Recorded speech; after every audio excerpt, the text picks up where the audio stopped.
Hey guys, I hope you're all having a great day. I know I already mentioned this in the last JPGivin'er analysis I uploaded, but again, I want to give you guys a huge thank you for all the support so far. I can't express how much I appreciate all of your kind words. Anyways, if you've been in my Discord server for quite a bit now, you know that a few days ago, I asked you guys to give me some poggers questions, and you guys definitely delivered. Now, I don't want to make this a crazy long video answering all of your questions, so I narrowed it down to the 20 questions that I thought you guys would get the most value out of. So let's just get her going, bud.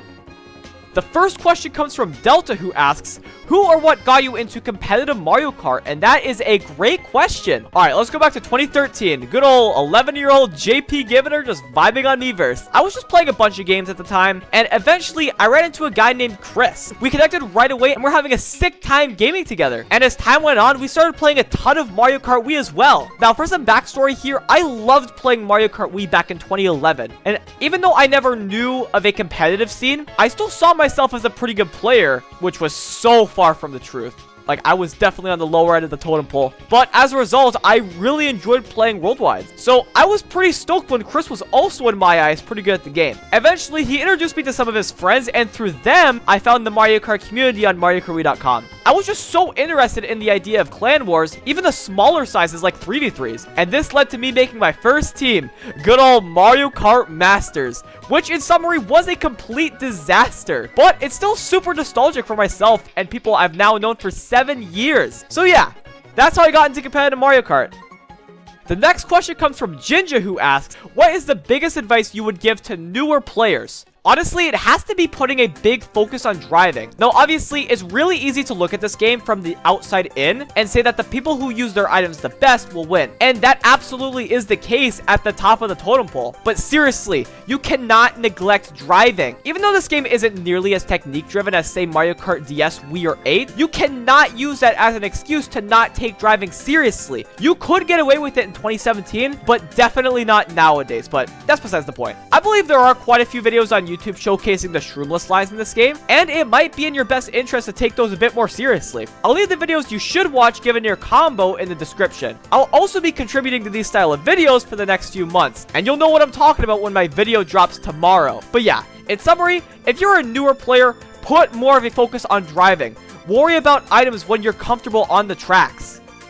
And next up is my man Duncan, and he asks, how do you manage to stay motivated to play the Mario Kart games for 6 or more years? Now, I can't talk for 6+ years of motivation because the truth is, there was a period where I completely lacked motivation in this game. So from 2013 to mid-2018, I was literally using the Mario Kart community as a way to escape my personal life. And I was a complete wreck at the time and didn't devote nearly enough time to even satisfy my parents' expectations for me in school. And when high school hit, that paid the price big time. Eventually, I did end up not only changing my life, but saving my life, which I will get into at the end of the video. And when I began this journey, I told everyone that I quote-unquote quit Mario Kart. That was a complete lie from the get-go, but I did it to drive myself to isolate myself from the community and focus on following through with my transformation. So when I came back a few months later at the end of 2018, from then until the end of third quarter 2020, I was just so demotivated to play Mario Kart Deluxe long term. I would take breaks so frequently. Some were for good reason, but yeah, I was never really driven to grind Mario Kart in this time period. Okay, with all that context out of the way, I'm finally going to answer your question. Now that I've saved my life and I'm actually motivated to grind the game, what's been keeping me motivated since about a month ago has been the purpose I felt like I had. Now, obviously, content creation isn't for everyone, and maybe I'll eventually learn that it isn't for me either. But I absolutely love what I'm doing, and I feel like I'm doing it for a reason, which really drives me to keep playing the game. Here's an example. I despised Lounge for so long, and now half of my weekly uploads are from Lounge events. So yeah,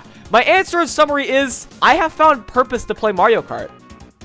And moving on to the next question, my man Ty asks, other than Mario Kart, what are some of your favorite daily activities? And I love this question. So right now, I'm not playing too many video games outside of Mario Kart Deluxe. But right now, I'm playing a bit of Super Mario Bros. 35, which has been so much fun. I'd highly recommend playing it if you haven't tried it out already. And nostalgia's really kicking in, as I'm also playing through Kirby's Return to Dreamland, again, for the first time in like 7 years. And I'm also replaying Super Mario Galaxy 2, which that definitely should have been in the 3D All-Stars collection, but whatever. It's all good. Now, if you haven't caught on from the last question I answered, answered, I'm big into fitness right now. I absolutely love walking, not even for the physical aspect, but mainly for the mental aspect. I live in a rural area, and I get so much time outside alone where I can just reflect on myself and dream or look into the future. And yeah, I also love working out. And even though the gyms are closed, I'm still finding ways to enjoy the fitness grind. And more recently, I've been getting into jogging at a consistent pace and boxing as well. These activities have pushed me to my core and really dominated any need for comfort that my mind tries to tell me about. But yeah, not so much into other video games at the moment, but I'm really big into fitness right now. And question number 5 comes from Rylan, who asks, how did you come up with your username JPGivin'er? So about half a year ago, my dad showed me a hilarious video. So before I continue, I've been putting in a lot of effort into not swearing anymore. So if you're interested in checking this video out for yourself, just do a YouTube search of Slightly Effin' Giver. You know what I'm saying. But anyways, I could not get over this video. I even got everything the guy said in this video in my head, and it almost felt traditional that I mimicked the guy at least once a month. But with good intentions though, because he is a legend. Eventually, and I could be wrong on the exact context here, but I just randomly said, just a whole lot of JPGivin'er, bud. I was not even comprehending what I was saying before I said it, but after the fact, I was like, wow, that's a really sick name. This was also around the time I was considering trying out YouTube again, and JPGivin'er never left my head. So when I actually decided to start YouTube again, and I was coming up with a name, I knew I didn't want to use John Slater, and I wanted to use something unique. I considered some other options, and really the only one that might have made it was JP Slater, and then I was really hard on myself and told myself right away, you literally have a Chad name right in front of you, you idiot. JPGivin'er, it's right there. But yeah, I stuck with the name, and it was a yeehaw from there. Not the craziest story, but still pretty hype, I would say. The next question comes from Dave, who asks, what's your favorite and least favorite track in Mario Kart Deluxe? Let's get the bad news out of the way. Well, I guess it's good news if you hate this track as much as I do. My least favorite track is Yoshi's Circuit. I'm not going into detail. If you know how this game works, you know how garbage this track is. It really is a shame though, because I really like the concept of the track and the track itself, but in game, it's just a mess. I've been saying this for 2 years now, and I still stand by this statement. It takes more skill to win on BB Park than it does on Yoshi's Circuit. It's just trash. So for my favorite track, it's gotta be TikTok Clock. Beyond how awesome and creative the track itself is, I just love racing on here. I feel like no matter what place I'm in, I always have a fair shot of winning, and the adrenaline rush on the last few turns is so hype. Imagine holding a start a chain at the last set in the Pack Lap 3, and you go from 10th to 3rd because that's just the way she goes. And that's just one example. I think this track is a masterpiece, point blank period.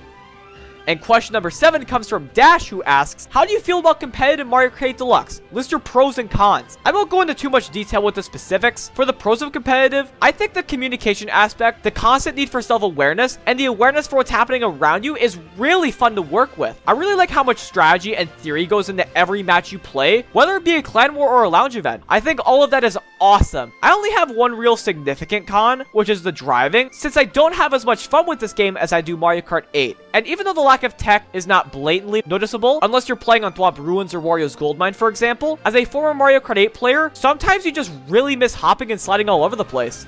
Damn, that really hit different. I'm really missing Mario Kart 8 now. Next up is Jack, who asks, when are your old videos getting remasters? Oh man. If you don't know what he's referring to my Mario Kart Cinema masterpieces. Who knows, maybe for a 1,000 subscriber special, I'll remake them with my newfound energy, or maybe I'll take one of my current videos and sound completely dead. Either way, share my videos and help me get to 1,000 subscribers if you want to see me remake my Mario Kart Cinema videos. What am I doing, dude?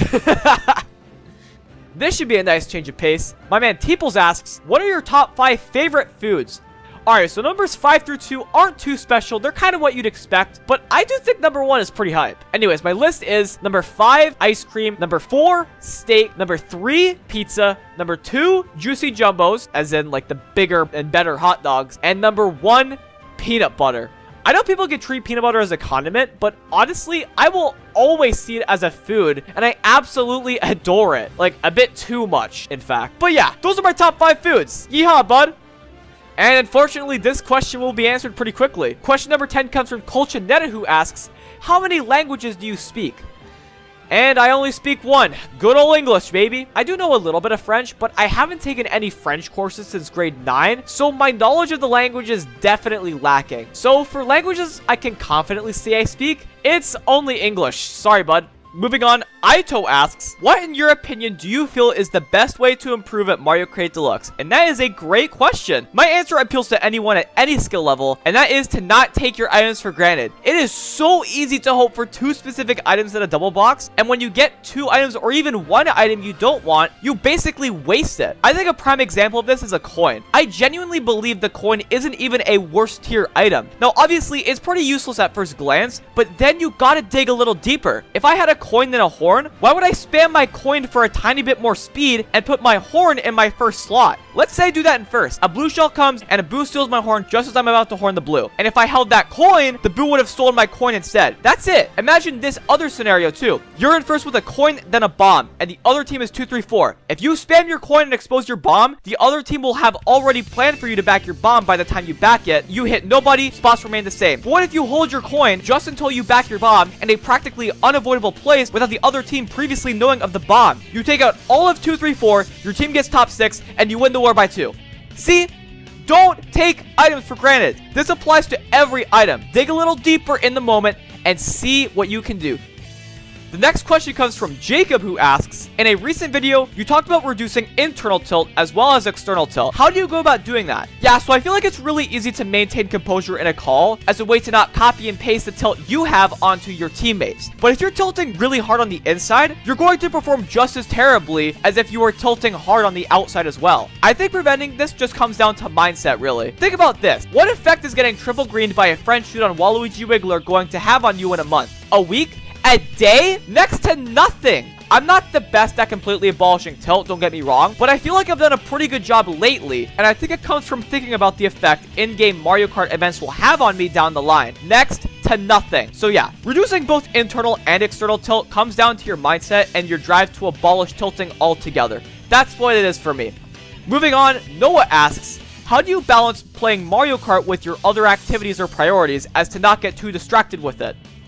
What it really comes down to is your best work habits. This may not work for everyone, but when I started implementing this when I was studying in grade 11 and 12, it paid off big time. All I do is schedule my day the day before. I set certain hours to work on whatever and grind the hell out of that until I feel like I've satisfied my needs for that work period. This method really thrives in between work periods as well, because you know you can do whatever you want with no way of being stressed, because you know that as long as you stick to grinding at your work periods, you'll be givener. It is so easy to procrastinate and feel so guilty as if you should be doing something else, and the scheduling method I've been using for the last 2 years eliminates that entirely.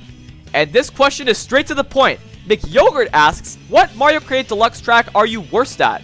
I think I'd have to say SNES Rainbow Road. I don't know what it is, but I feel like I always find a way to show a garbage performance on that track. I think it has to do with my mindset regarding the track as well, since it's in the 40s in my track rankings. So that's likely hindering my performance from the get-go. But yeah, not much else to really say here. SNES Rainbow Road is easily my worst track in the game. The next question comes from Tulip, and he asks, what mentality do you have that helps you succeed the most in anything you do? I think that whenever I have a goal I want to smash or an obstacle to overcome, whatever the case may be, my mindset is always that no matter how difficult the challenge is, pushing through will get me one step closer to accomplishing my lifelong goal, being the best version of myself. Simple as that. There's not really much else to say. Is Tulip asking the following question as well. He asked, who inspired your style of videos? Speaking, Road to Grandmaster, etc. Alright, this is gonna sound super cheesy and arrogant, but it's the honest truth. I inspired myself. Everything I've gone through in nearly the last 2.5 years has been insane to me. If you would have told me 3 years ago everything that I have accomplished as of today, I would have laughed more than ever before, because that's where my head was at. I'm not trying to brag, and I'm not trying to make anyone feel bad about themselves because of what I've done. In mid-2018, I realized something was genuinely wrong with me, and I knew I had to get myself together and really grind this whole transformation out. I knew I would never get the chance again. Alright, before I go completely off the rails here, yeah, I inspired myself. You can literally hear my transformation if you watch one of my Mario Kart cinema videos, then watch any video on this channel. Question number 17 comes from Teeples, who asks, how will you become the first person to win both Survivor and Big Brother? So for those of you who don't know, I've been watching both Survivor and Big Brother for almost 10 years now, and I'm almost at a point in my life where I can apply for both shows. I think I've developed a really strong understanding of both games, but at the same time, I feel like it's super easy to believe that, then get schooled in either game you play. So when the time comes to apply, I'm going to begin actively studying both games, watching previous winners' seasons, watching the best players and seeing their strengths and weaknesses, whatever the case may be. I actually did apply for Survivor a while back too. I never got a call back, but to be fair, I think my application video could have been a bit better too. But, oh well, you live and learn, and there's always next time.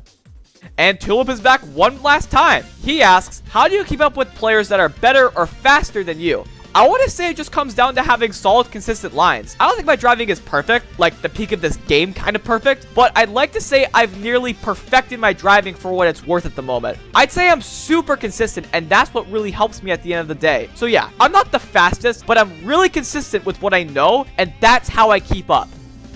Alright, I combined two questions from Darky and Rain from this one. Darky asks, what's your morning routine? And Rain asks, what's your evening routine? So, my morning routine is nothing special to be honest, but it really starts my day off right. I do your usual stuff like brushing your teeth and grabbing something for breakfast. Then the fun part begins. After breakfast, I do 100 push-ups into a 30-minute walk. The walk isn't much, but as I mentioned earlier, the loneliness outside makes for some amazing reflection and dreaming into the future. And this transitions perfectly into my grind periods throughout the day. And regarding my evening or nighttime routine, it's pretty sloppy. I don't think you can count my shower in this routine since I shower directly after my workout, but it is around evening time. But just before bed, I don't do too much. It's really just flossing then brushing my teeth. However, now that you bring it up, I actually would like to get back into reading, so that definitely could be something to incorporate into a more conventional evening routine, but we'll see how she goes. And I saved the best for last with this question. Teeples asks, what caused the moment that made you start your life turnaround attempt that was successful? This one really hits home for me. When I started working out back in June of 2018, I really wasn't expecting much. When it started, it sucked, as one would expect, and I was just doing it to please my mom. I had no drive to lose weight or anything. It usually takes about 3 weeks before you really get into it, and while that was definitely true for me, and I'll talk about that shortly, about 1.5 weeks in, I slowly started to enjoy working out. I was slowly taking more care of myself, and I didn't even realize how much less I was eating. So when I stepped on the scale at the end of the month, it was at that moment that I knew this was my opportunity to save my life. I realized I lost 15 pounds and my jaw dropped. It was like I finally accomplished something meaningful, and it meant so much to me back then. From that point forward, going to the gym never felt out of the ordinary. Instead, not going to the gym felt like that. And it was history from there. I've lost a total of 73 pounds, and I genuinely believe I did not just change my life, but saved my life instead. I was on a terrible path, but I completely turned it around. So to summarize my answer to your question, when I realized that I was making progress for the first time in 16 years, that was the click. That was when I knew this was my opportunity to change and grow, and I'd never get this opportunity again. That's it. Wow, that was a long script. Yes, I did script this if you didn't catch on. I know it might be frowned upon to script a Q&A because it's so easy to sound way less genuine, unless your name is JPGivin'er. I tried doing it scriptless, and ironically, I felt like I sounded less genuine while trying out that method. I also suck at talking to a camera without a script, I guess. So I figured I'd leave that to Road to Grandmaster, and maybe I'll get better in the future. But regardless, thank you guys for all of your questions. I hope you all got to know a little bit more about me, why I'm so energetic and passionate, and just what I do regularly. And if you like this kind of content, subscribe if you haven't already. I know this sounds crazy, given that I'm a little over 200 subscribers. Hey, but what about 1,000 subscribers by the end of the year, eh? I think we can do it. But either way, thank you so much for watching. Have yourselves a fantastic day, and keep on giving her, bud.